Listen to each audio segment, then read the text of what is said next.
దేశమంతా ఎటువైపు చూస్తుందో తెలుసా? కలకత్తా వైపే చూస్తుంది. అయితే ఏం జరిగిందో ఏంటి అసలు విషయం అందరికీ తెలుసు. ఇది అస్తమాట్లు చర్చించుకుని ఎలా జరిగింది ఏం జరిగిందని బాధపడటం తప్ప ఏముంది. అయితే దీనికి కారణాలేంటి, అసలు ఇటువంటి జరగటానికి అసలైన కారణాలేంటి అనేవి ఈరోజు విశ్లేషణ చేసుకుందాం.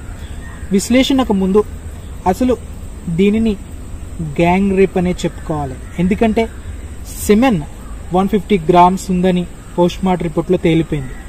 అయితే ఒక మనిషి స్త్రీతో మొదటిసారి కలయిక జరిగినప్పుడు ఒక్కసారి విడుదలయ్యే సిమెన్ 1.5 మిల్లీలీటర్స్ నుంచి 5 మిల్లీలీటర్స్ మాత్రమే ఉంటుందని అధ్యయనాలు చెప్తున్నాయి.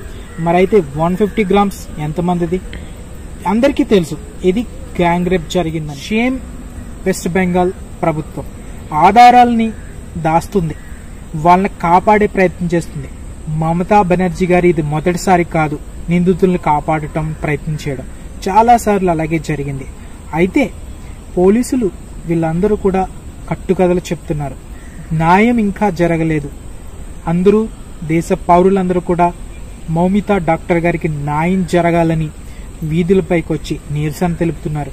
జస్టిస్ మౌమితా అని అందరూ కొవ్వొత్తి ర్యాలీ చేస్తున్నారు. అయితే ఈ యొక్క విశేష స్పందన ఒక 5 సంవత్సరాల పాప కూడా వీ వాంట్ జస్టిస్ అని వీధుల్లో నడవడం మనందరికీ తెలుసు. అసలు స్త్రీ అంటే మనందరి బాధ్యతగా చూసుకోవాల్సిన స్త్రీని మనం ఎందుకు ఇంత దుర్మార్గంగా పాడు చేసి చంపేస్తున్నాం? అసలు మగజాతి ఏంటి? ఒక స్త్రీని చూస్తేనే ఒక సెక్స్కు ఉపయోగపడే ఆట వస్తువుల ఎందుకు తయారు చేసి చూస్తున్నాం? అసలు అమ్మగాను చెల్లిగాను అక్కగాను పాత్ర పోషించే స్త్రీని మనం గౌరవించాలి కదా. ఒక స్త్రీ అంటే ఎందుకు ఒక సెక్స్ వస్తువుగా మాత్రమే చూస్తున్నాం? దీనికి ప్రధాన కారణాలు ఉన్నాయి. మొట్టమొదటిగా ఫోన్ వీడియోస్, విచ్చలవిడిగా ఇంటర్నెట్లో దొరికే అశ్లీల చిత్రాలను చూసి మదిలో నింపేసుకుంటున్నారు అబ్బాయిలు.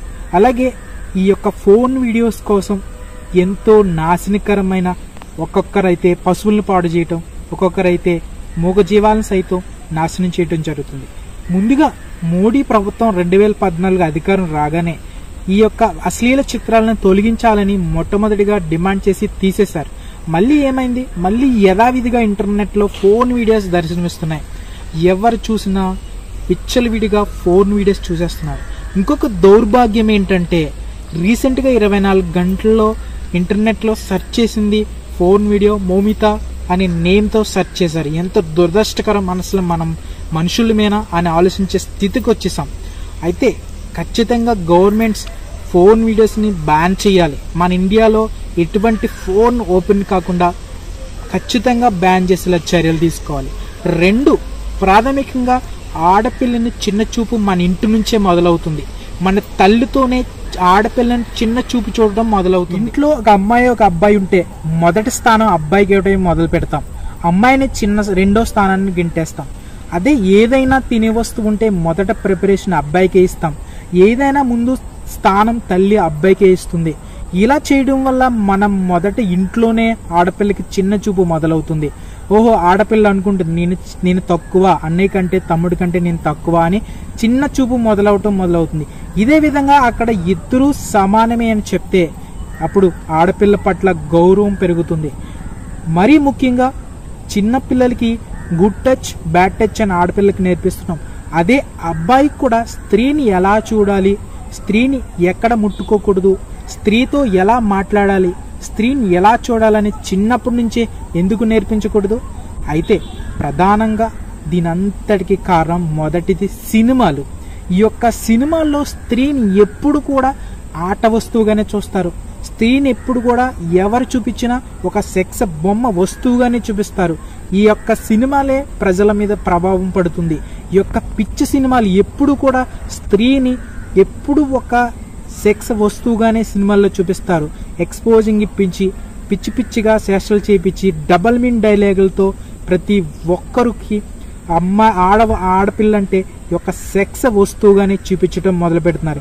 ఇటువంటి సినిమాలన్నీ బ్యాన్ చేయాలి. ప్రభుత్వం ప్రస్తుతం ప్రతి సినిమాని తనిఖీ చేయాలి. స్త్రీ అంటే గొప్ప మాతృమూర్తి అని, స్త్రీ మీద విలువలు పెంచే, అలాగే సినిమాల్లో కూడా మంచి కంటెంట్ ఉన్న సినిమాలు రావాలి. పిచ్చి పిచ్చి సినిమాలు స్త్రీని ఎప్పుడు కూడా ఒక సెక్స్ వస్తువుగానే ప్రతి సినిమాని చూపిస్తుంది. కొన్ని దేశాల్లో అయితే రేపిస్టులకి వెంటనే శిక్షలు అయిపోతాయి. చైనాలో అయితే పాయింట్ బ్లాక్లో గన్తో కలిసి చంపేస్తారు. మీ సౌదీ అరేబియాలో అయితే చాలా మంది వీడియోలో చూస్తారు, పబ్లిక్లో తీసుకొచ్చి పీక్ కట్ చేసేసి చంపేస్తారు. అదే యూఏఈలో అయితే ఉరి తీసి చంపేస్తారు. ఆఫ్ఘనిస్తాన్లో అయితే గన్నుతో కాల్చి చంపేస్తారు. మరి భారతదేశంలో ఎందుకు ఇంత లేట్ అవుతుంది? ప్రభుత్వాలు ఎందుకు అలసత్వం చేస్తాయి?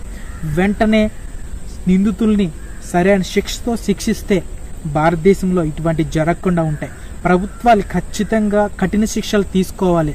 ఎందుకంటే చాలా రేపిస్టులు జరుగుతున్నారు, చాలా రేపులు జరుగుతున్నాయి, చాలా స్త్రీలు అన్యాయంగా అక్రమంగా చనిపోతున్నారు.